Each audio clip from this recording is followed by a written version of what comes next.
des enjeux, des analyses. Foot Express, c'est aussi les matchs, les joueurs, les vedettes actuelles et anciennes gloires, des événements mémorables, des faits marquants et jamais loin de l'actualité du moment. Foot Express, Paul Fatia Tunkara et la Dream Team offrent aux fans et aux supporters Foot Express. Foot Express.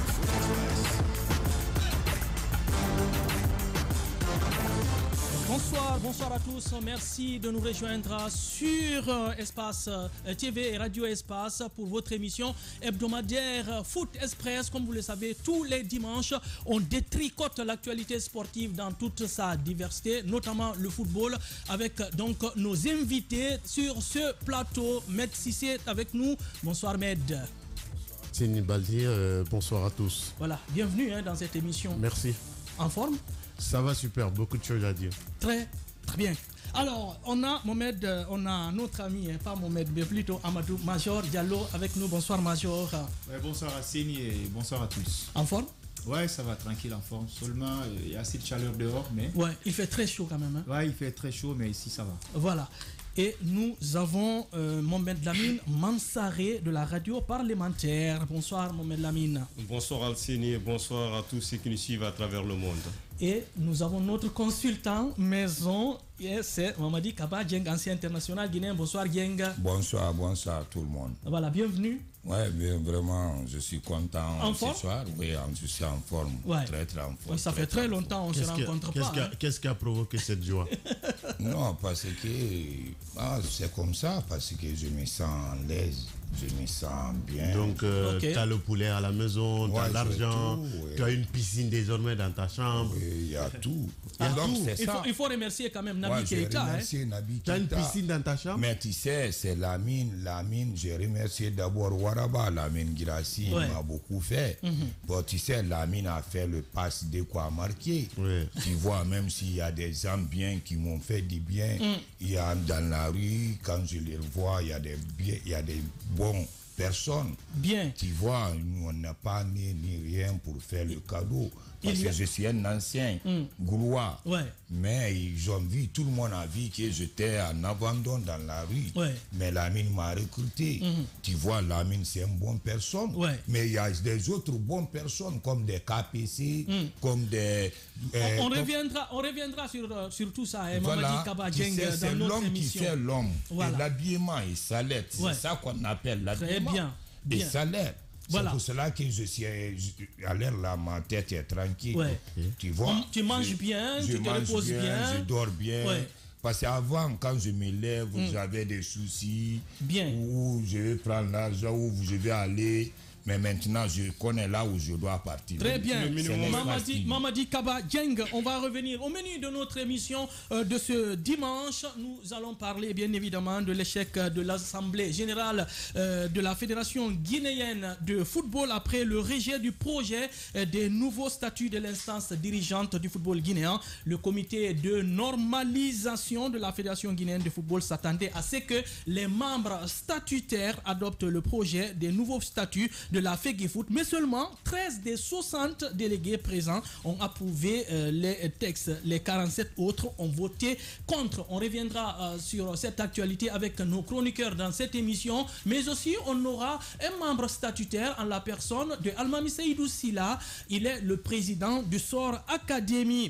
Et puis la flamme olympique, on va en parler puisque ce club, la saison dernière, qui a eu énormément de difficultés, et cette année, l'équipe de Ibrahim Kamara, le président Ibrahim Kamara bien évidemment, a réussi donc à gagner ses 3 premiers matchs du championnat national de Ligue 1. La dernière victoire donc en date, c'est le vendredi, c'est le vendredi du côté du Kamsar, où l'équipe de la flamme olympique a éteint l'AS Mineur de Sangaredi, qui pourtant était bien parti, en tout cas lors de la première journée après sa victoire contre le le Afia de Conakry. Nous aurons en direct l'entraîneur de la flamme olympique, Abouakar, Abdoulaye Bangoura JT, pour nous en parler de son début de saison canon et qui a beaucoup de choses à dire par rapport donc à son équipe. Et puis nous avons bien évidemment, comme vous avez constaté dans cette émission, Major Diallo, il est le chargé de communication de cette équipe de la flamme olympique. Dans Foot Express de cet après-midi, nous allons débarquer du côté du Sénégal pour aller retrouver Paul Fatia Tunkara, notre envoyé spécial de ce côté. Il va donc nous parler bien évidemment de la blessure de Sadio Mané, comment la communauté sénégalaise a accueilli la blessure malheureuse donc de l'international sénégalais, le champion d'Afrique, le joueur du Bayern de Munich. Nous allons donc la voir, il va nous en dire un peu plus dans cette émission. Merci encore une fois de nous rejoindre sur Radio Espace et Espace TV. La mise en onde est assurée par Saloum Hector Camara du côté de la radio et du côté de la télé, Mafata Sano et toute son équipe pour Espace TV. Tout le plaisir donc est pour nous de vous retrouver encore une fois. Nous sommes ensemble jusqu'aux portes de 17h. Alors nous allons donc commencer notre émission bien évidemment, merci C, avec l'Assemblée Générale donc élective, je vais dire Assemblée Générale élective pour faire le choix bien évidemment des règlements et des statuts de la Fédération guinéenne de football. Pratiquement on peut dire quand même que c'est un échec pour le comité de normalisation. Oui, on peut même appeler, s'il faut, en vote sanction, parce que ce qu'on a suivi hier, certes, c'était pas forcément cataclysmique, c'était quand même, il y avait bien évidemment des faits prémonitoires qui étaient là, donc on était juste parti peut-être remplir des formalités, parce que déjà dans la salle, parce qu'on avait vu des membres statutaires qui étaient là, ça murmurait, bien avant qu'on ne lance même les hostilités de l'Assemblée Générale, ça murmurait. Après, il y a d'abord eu des échauffourées par rapport à l'amélioration de certains points de ces articles-là, parce que après, il y a eu pas mal de tractations où le secrétaire général du club industriel de Kamsar a pris la parole, il a tiré un tout petit peu avec le secrétaire général de la Fédération guinéenne de football.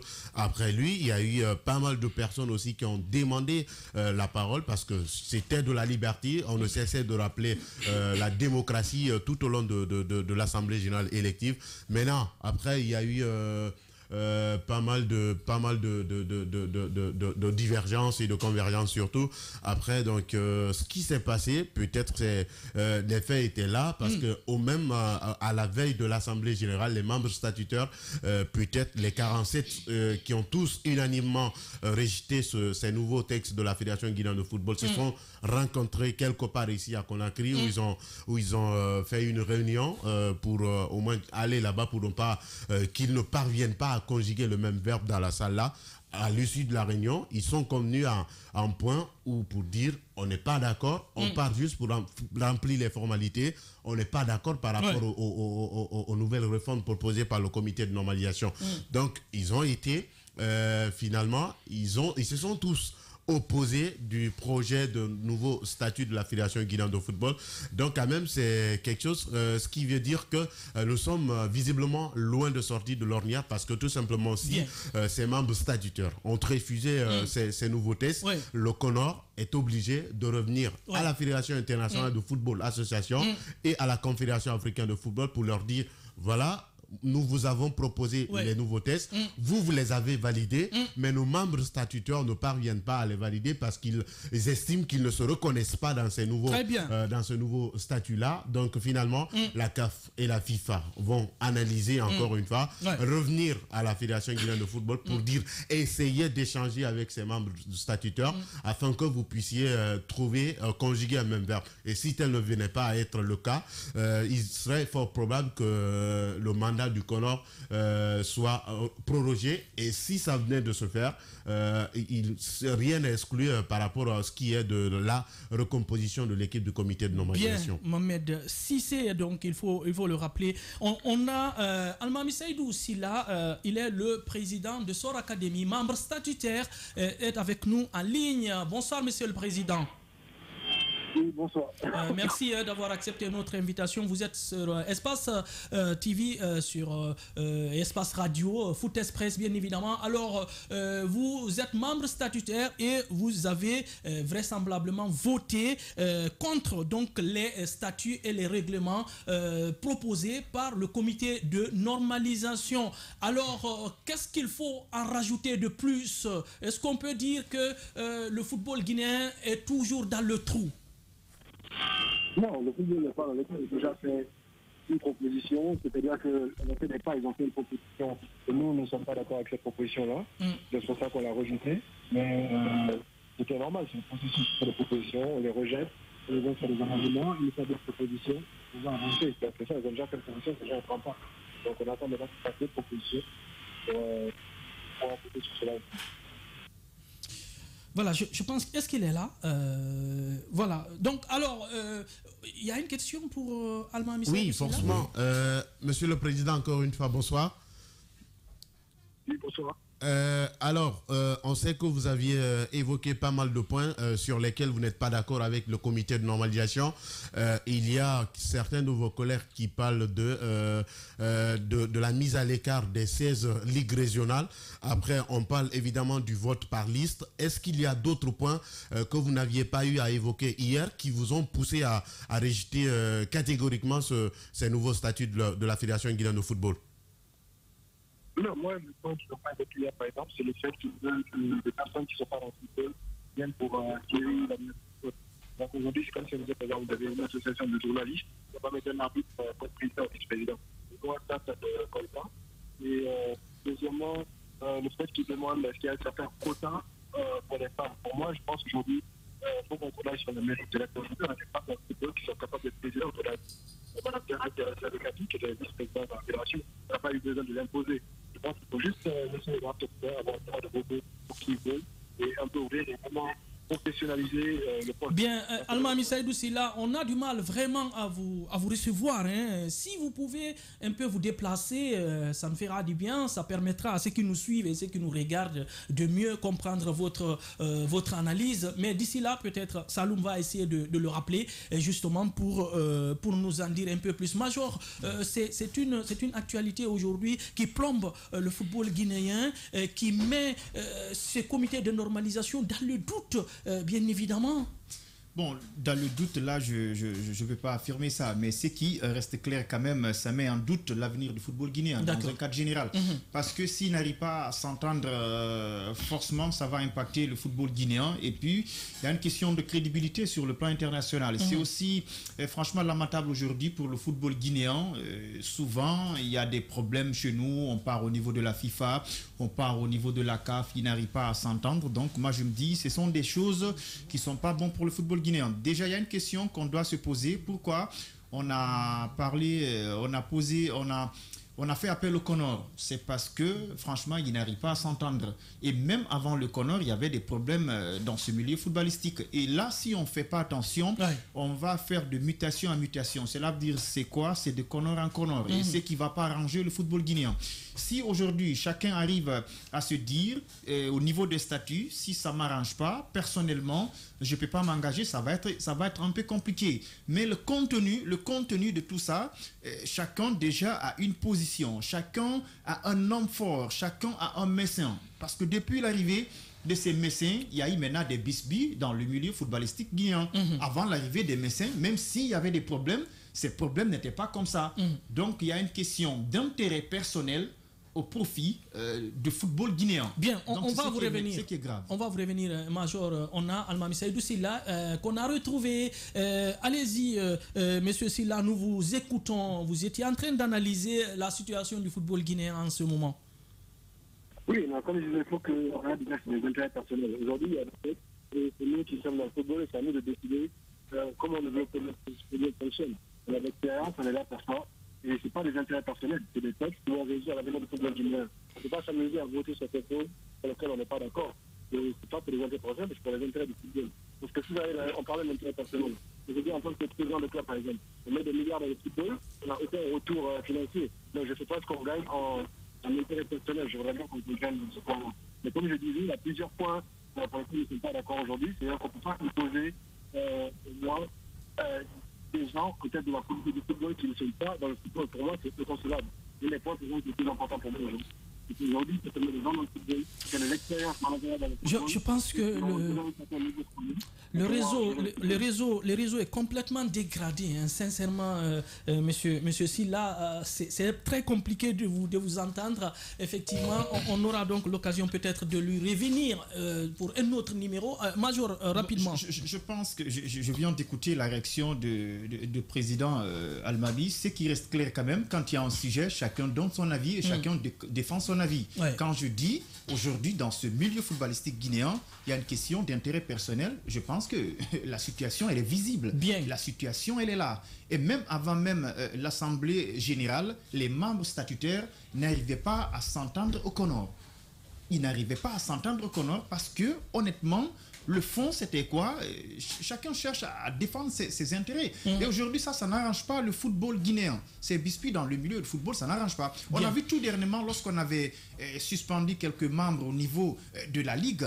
Mais la plupart de ces membres aujourd'hui, ils ont des clubs. Forcément, ça va créer. Donc, ce qui est important aujourd'hui, ce qui est primordial pour le football guinéen, il faut qu'il arrive à trouver des terrains d'entente avec le Conor. Nous, c'est ce qu'on attend comme résultat positif. Mais si chaque statut ou truc est déjà rejeté, ils vont continuer de rejet en rejet et ils vont nous faire comprendre que par là, qu'ils sont là à s'entendre et au fond, il n'y a rien. Donc, ce qui est essentiel, moi, je pense, il faut que ces membres statutaires arrivent à s'entendre au Conor, mettre d'abord en amont l'intérêt du football guinéen. Bien, l'intérêt du football guinéen, donc ça doit être la priorité des membres statutaires qu'on accuse, bien évidemment, de mettre en péril le football guinéen, en prendre en otage ce football guinéen. On va donc, bien évidemment, demander l'avis aussi de Mohamed Lamine Mansaré, bien évidemment, sur ce sujet, le football guinéen pris en otage par les membres statutaires. Plus que le mot, moi je dirais tout simplement que c'est le football guinéen qui prend un coup. Et c'est honteux de voir ce football qui a tout de même si on n'a pas remporté une compétition internationale, mais le football guinéen a toujours rayonné sur le continent. De AFIA 77 à nos jours, on a toujours parlé de la Guinée. Je parle donc sous le contrôle de Mamadi Kaba Dieng, qui est un des acteurs de ce football. Mais aujourd'hui, voir ce football barré par ses membres statutaires, tout simplement, parce que Major l'a dit tout à l'heure, il y a des intérêts qui sont en jeu, et c'est un intérêt égoïste que certains sont en train de défendre tout simplement. Et parce que d'un point, je les rejoins. Je les rejoins parce qu'on aime le dire, hein, que tout ce qui est fait sans toi est fait contre toi. Mais lorsque vous avez des avis, des amendements à faire, il faudrait accepter dès l'entente de négocier et, n'est-ce pas, de s'entretenir avec les acteurs mandatés pour ce travail-là. Et je crois que vous allez trouver un terrain d'entente. Parce que quoi qu'il en soit, ceux qui sont aujourd'hui au niveau de ce Conor ne sont pas choisis par les Guinéens, mais ils ont été mandatés par la FIFA et la Confédération africaine de football. Donc, ils sont en commission. Cette commission a travaillé. Ils ont fait un travail dont les résultats ont été présentés par les deux institutions fêtières du football. C'est la CAF et la FIFA, et qui donc, à leur tour, ont validé. Tout ce que nous sommes en train de faire sur le plan national, c'est sous donc les reine, n'est-ce pas, de ces deux institutions-là. Alors, si ces deux institutions ont validé, je ne vois pas pourquoi ces membres statutaires ne pouvaient pas accepter ces statuts amendés. Non, ils ont leur raison. Non, je suis en train de... J'ai dit tout à l'heure à l'entame de ma communication... Ce n'est pas que la Guinée... J'ai dit tout à l'heure... Vis-à-vis de cette situation, écoutez Gabi, tout à l'heure à l'entame de ma communication, j'ai dit, je suis d'accord avec eux sur un certain nombre de points. C'est-à-dire, tout ce qui est fait pour toi, sans toi, est fait contre toi. Bien. Donc, j'ose le croire qu'ils n'ont pas été tout au début associés à la discussion par rapport à un certain nombre de points. Regardez, je reviens sur un certain nombre de points sur lesquels je suis d'accord avec eux. Si vous prenez le quota par rapport à la jante féminine, on dit 30%. Aujourd'hui, on le sait très bien que la jante féminine n'est pas trop intéressée par cette activité sportive. Je ne crois pas que ça puisse être trop intéressé, c'est pas trop dit. Non. Parce que, imagine, quand on a dit 30% minimum, ça, ce sont des personnes ressources. Et ça ne veut pas forcément dire qu'il faut quelqu'un qui dirige un club, il faut quelqu'un qui est actif sur le terrain. Mais il faudrait forcément quelqu'un qui exerce. Globalement, la gente féminine ne s'intéresse pas trop au football. C'est ça aussi la réalité. Quand vous regardez pratiquement les 28 clubs qui évoluent en première division, et en première et en deuxième division, vous n'allez pas retrouver au moins plus de 3 femmes. 3 femmes présidentes de club. Peut-être, c'est récemment, j'ai vu une dame comme secrétaire générale d'un club. Je ne sais pas si c'est Flamme Olympique ou si c'est Séquence. Séquence. Donc, aujourd'hui, même il y a une présidente. Il y a une présidente, la seule d'ailleurs. Le pourcentage est faible. Je parle de cet aspect-là. Autre point non des moindres, c'est ce problème de vote par liste. Ok, on revient tout à l'heure. On revient sur ça rapidement parce qu'on a déjà Ibrahima Sori Diaby Véron en ligne. Il faut rappeler que vous pouvez donc nous suivre sur Facebook, sur notre page Facebook. Vous pouvez aussi nous suivre sur YouTube, évidemment, et à retrouver la rediff de cette émission demain, lundi, à partir de 13h30 sur Espace TV. Ibrahima Sori Diaby est en ligne avec nous depuis Kamsar. Bonsoir, Véron. Bonsoir Alceni, bonsoir Ahmed, bonsoir Mazor et bonsoir à tous nos auditeurs et téléspectateurs. Bien, vous avez suivi à distance l'échec de l'Assemblée générale de la Fédération guinéenne de football qui a eu lieu hier dans un hôtel de la place. Alors, quelle analyse faites-vous de cette situation aujourd'hui, Ibrahima Sori Diaby Véron? Franchement, l'Assemblée générale extraordinaire de la Fédération guinéenne de football, je pense bien que justement il n'y a pas eu de surprise parce que nous savons tous que ces derniers temps ça n'allait pas du tout entre quelques membres statutaires et le CONOR. Et nous savons tous qu'actuellement dans le football guinéen on est complètement divisé. Et la plupart n'arrivent pas à penser à l'intérêt du football, mais ils pensent toujours à l'intérêt personnel, comme ça a été toujours en Guinée. Oui. Mais ce qu'il faut comprendre, et je pense qu'on est en train de durer sur une situation qui peut être réglée simple. Vous savez, aujourd'hui, le CONOR est là pour un temps. Et justement, et vous avez les membres statutaires qui pensent qu'on ne peut pas décider en matière de football sans eux. Et les deux parties chacun pensait qu'il a parfaitement raison. Pour moi, chose qui n'arrange personne. Quand vous prenez les membres statutaires pensent qu'on ne peut pas faire un texte qui les régit sans qu'il ne soit vraiment associé. À la régie de texte, il faut qu'il soit là, il faut qu'il soit informé.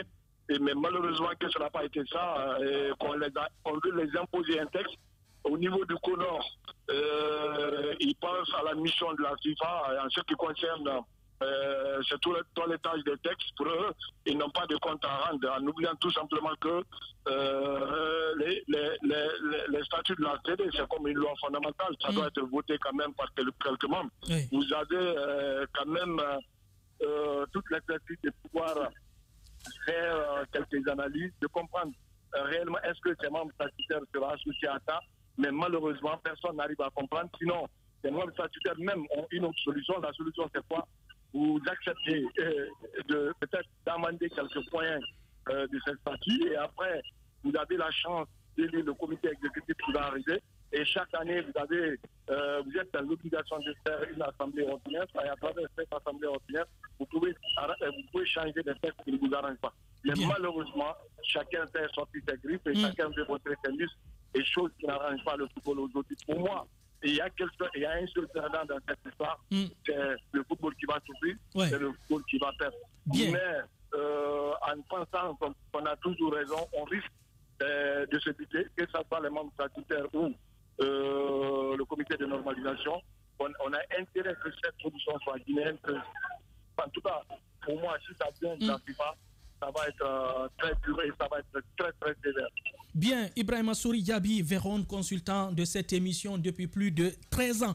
On va vous revenir dans un instant pour parler du championnat guinéen. Restez en repérage, Véron. On vous reviendra dans un instant pour parler donc du match très attendu, le choc de cette journée, l'un des chocs également, puisqu'on a vu l'AS Kaloum et le Afia hier. On va donc vous avoir pour parler du match entre le CIK et le Oroya de Conakry. Le CIK CIK qui joue son premier match du côté du stade de l'Amitié de Kamsar depuis sa rénovation. Alors, on va continuer avec vous, mon cher ami Mohamed Lamine Mansaré. Vous analysez les points sur lesquels il y a une divergence. Une divergence, parce que je fais un raisonnement philosophique. Principe de causalité. Qu'est-ce qui a causé un peu cette réticence, n'est-ce pas, des membres statutaires?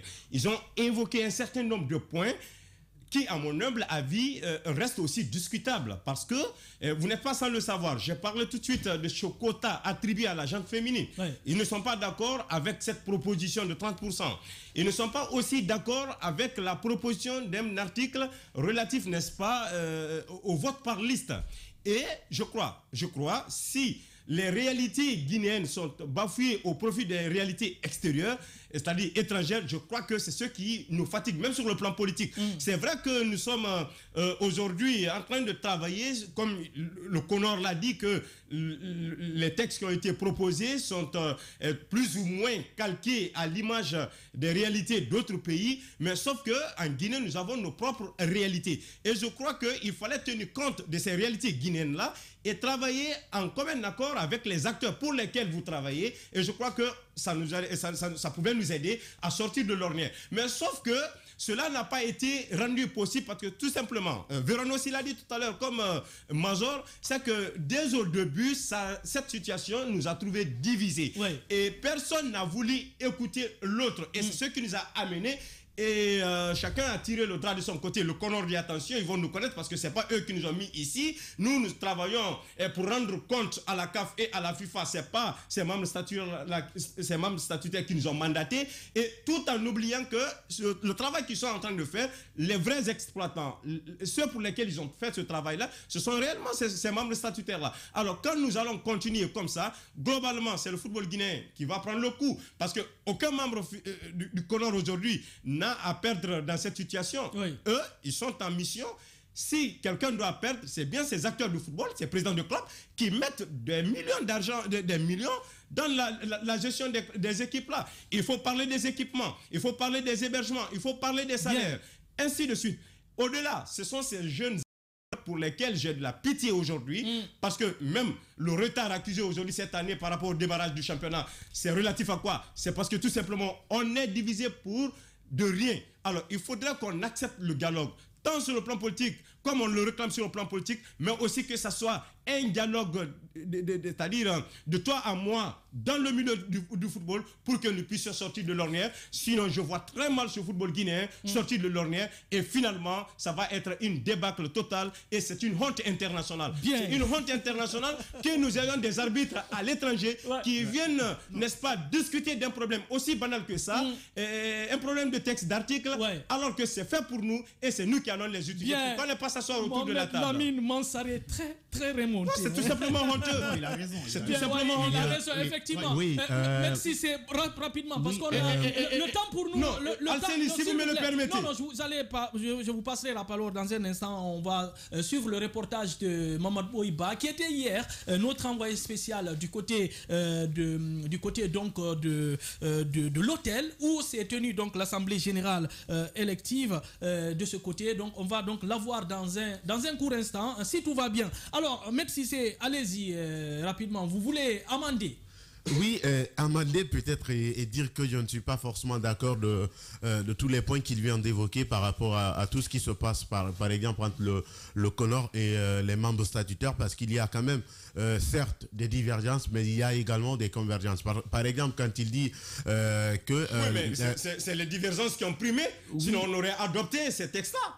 D'accord, je suis d'accord. Voilà. Maintenant, ce que j'aimerais dire, parce que même le ministre des Sports, hier, Lansana Diallo l'a rappelé, avant même le début des travaux, parce qu'il était là, il a lancé les hostilités à travers son discours. Après, il est allé. Dans son discours, il a rappelé que si tu vois que le CONOR est là, c'est parce que tout simplement, on n'a pas accepté de faire les choses telles qu'elles mériteraient d'être faites. Donc, le CONOR est là. Le CONOR n'est pas là contre les membres statutaires. Le CONOR est par contre là pour les Guinéens et pour les membres statutaires pour pouvoir au moins recontextualiser les choses, après mettre les choses dans leur contexte. Donc, ce qui se passe, il y a un manque de collaboration entre le comité de normalisation de la Fédération guinéenne de football et les membres statutaires. Parce que quand, par exemple, la dame vous dit qu'elle travaille en étroite collaboration avec les membres statutaires et que à la sortie de cette assemblée, vous interviewez certains éléments. Après, ils vous disent que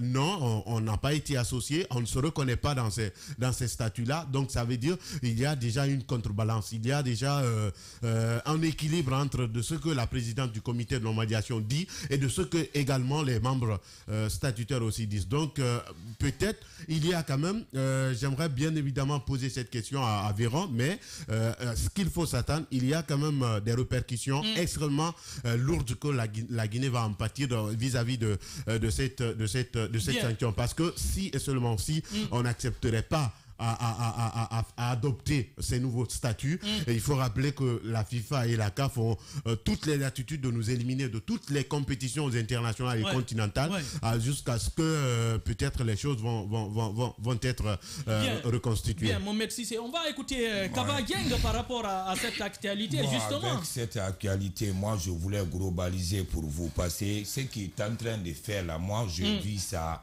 Il est en train de faire, tu connais le guerre froide. C'est ça qui est difficile dans la vie. Ça tout se passe dans la tête. Tu sais, les membres statutaires et ceux qui travaillent des comment on appelle ça, ligues professionnelles. Les ligues régionales. Les ligues régionales. Voilà, les ligues régionales. Bon, parce que les ligues régionales, de façon qu'ils ont été exclus, tu vois, les manières. Parce qu'ils sont en colère. Mon analyse, c'est que j'ai vu. Ils sont en colère, de façon qu'ils ont enlevé. Ils sont en colère. Ils ont été négligés dans les prises de décision. Ok, bon, ils ont, comme ils sont partis, bon, cette façon, manière, c'est pour cela eux aussi, ils ont cancré contre Conor. Mais s'ils font ça, s'ils n'ont pas d'accord entre eux, c'est notre football, l'avenir du football guinéen qui va être coulé. Regarde d'abord, nos jeunes qui jouent dans la rue, on ne peut pas les soutenir d'abord. Les enfants innocents qui ont 16 ans, 17 ans, c'est bon. Et ils sont là beaucoup, si ils ne mangent pas bien, il n'y a pas de mal. Bon, si nos chefs qui dirigent le football et ne s'entendent pas entre eux, comment les enfants 16 ans la paix aller? C'est pour cela que je vous dis, le Conor et les choses là, le palabre qui est entre eux, c'est une guerre froide. Maintenant, qu'est-ce qu'il faut aujourd'hui pour que cela s'arrête, pour que le football guinéen retrouve son état de sainteté, justement? Non, parce que moi, j'ai duré ici depuis le temps de Titi Camara, tous les ans, là, je n'ai pas vu les choses pareilles là, comme ça. Nous, on était unis. Bon, tout ce que moi, je peux dire pour progresser, je veux qu'il n'a qu'à s'entendre entre eux. Il n'a qu'à faire l'union. C'est l'union qui fait la force. Mais si on se met en colère, les sociétés, ça ne peut pas aller. Pas du tout. La Guinée, c'était un grand football des nations. Mais regarde, nos football est parti en par-pied. Tout le monde est dans son coin. Bon, si c'est comme ça, ça ne peut pas aller. Parce que moi, je suis contre lui, lui, il est contre ça, lui, il est contre lui. Bon, si on n'est pas dans le même esprit, non, le football va couler. Donc, nous devrons être dans le même état d'esprit. Voilà, le même état d'esprit. Il n'a qu'à se comprendre entre eux, il n'a qu'à s'entendre entre eux. Au lieu de les suspensions, parce que moi, j'ai peur que si nos footballs suspendent ici, on est tous les perdants. Donc, il faut qu'il y ait la solidarité entre les membres, entre les acteurs du football. Les acteurs du football, c'est là-bas que moi, je combats. Mais cela va essentiellement émaner du comité de normalisation, surtout parce que dans la façon de faire, ce n'est pas une première fois que ces acteurs-là se plaignent du fait qu'ils ne sont pas associés à la gestion du comité de normalisation. Parce qu'on se rappelle avec comment on appelle ça, la mise en place du comité provisoire de la LGFP, on a entendu ici des discours qui ne cessaient de se tenir pour dire on n'a pas été associés, c'est comme ça. Donc ce n'est pas une première qu'un tel discours ressurgit dans la sphère du football guinéen. Donc il va falloir peut-être que le Conor, revoient leur copie pour dire, écoutez, toujours c'est le même discours qui revient pour dire qu'on n'est pas associé, qu'on n'est pas associé. Ouais. Donc c'est à eux de prendre leur responsabilité, de dire, voilà, ils ne sont pas associés, voilà ça, voilà ça. Bien. De nouvelles perspectives, là peut-être on pourrait espérer sortir de cette ornière. Bien, Major, alors, vous aurez la parole tout à l'heure. Major, alors dites-nous aujourd'hui, vous, qu'est-ce qu'il faut réellement aujourd'hui pour que les acteurs du football, surtout les membres statutaires, soient sur la même longueur d'onde avec les autres acteurs du football? Vous savez, il y a une question de prise de conscience, ça c'est donc. Et puis, il y a ce qu'on appelle un changement de mentalité. Okay. Quand on change de mentalité dans ce pays, je pense qu'on va avancer dans... Et qu'on divorce avec le préjugement. Voilà, c'est ça aujourd'hui. Quand on change de mentalité, j'espère qu'on va avancer forcément. Okay. Ça c'est donc. Et troisièmement, dans le football, c'est pas n'importe qui doit être président des clubs. Ouais. Je vous dis ça aujourd'hui. D'accord. Un aspect important. Quand on est pauvre, quand on n'a pas les moyens, on ne peut pas être un président des clubs. Évidemment. Et il y a beaucoup de présidents de clubs aujourd'hui qui se servent. Ce sont des suivistes. De la subvention qu'on donne ce mec. C'est ça, oui. C'est ça. Vous savez pourquoi je dis ça? C'est en connaissance de cause. Dans les pays développés où le football avance, ce n'est pas n'importe qui devient président des clubs. Quand on n'a pas les moyens pour diriger un club, on devient marionnette. Évidemment. Et quand on est marionnette, on ne peut pas suivre les lois du football. Tu sais, le football, c'est quelque chose qui est universel. Pour vous dire que c'est quelque chose qui est universel, à un certain moment, la Guinée s'est fait rattraper par nos propres textes et nos propres lois qui ont été rédigées par nous-mêmes. C'est ça le paradoxe. Donc, quand tu es dans le football, dedans, il faut avoir les moyens. Et deuxièmement, il ne faut pas venir dans le football pour profiter du football. Parce que quand on profite du football, on va faire de la démagogie et se faire voir et se faire montrer. On va mettre le football à côté. Je prends, dans les années 77, il n'y avait pas des hommes riches dans le milieu footballistique. Bien sûr. Mais ça allait bien. Ça allait bien. On avait un club qui faisait la fierté de la Guinée. Parce qu'il y avait une question de mentalité psychologique. Et puis, les gens étaient patriotes. Le patriotisme. Mais quand on vient dans le football, pour autre chose, forcément, on passe à côté. Le football n'est pas là pour quelqu'un ou qui que ce soit. Voilà. Ce qui est plus important, qu'on respecte nos statuts, qu'on respecte nos textes et nos lois. Je prends un exemple aujourd'hui. À Dafo, on peut décider quelques principes, mais ces principes-là ne vont pas arranger tout le monde. Et si les responsables d'Adafo arrivent à se dire que les décisions qui seront prises à Adafo, il faut que ces décisions arrivent à arranger tout le monde. Ils vont rester là sans avancer. Major, on vous reviendra. Nous sommes pris pratiquement par le temps. Le temps pour nous d'aller avec nos obligations commerciales. Et puis, on va revenir pour continuer le débat, parler bien évidemment de la Ligue 1 guinéenne, la flamme olympique qui est un l'AS mineur de Sangaleri. Et puis, nous irons au Sénégal pour aller retrouver Paul Fatia Tunkara pour nous parler de la blessure de Sadio Mané, comment la population a accueilli cette blessure de l'international des Lions de la Teranga. Foot Express. Foot Express.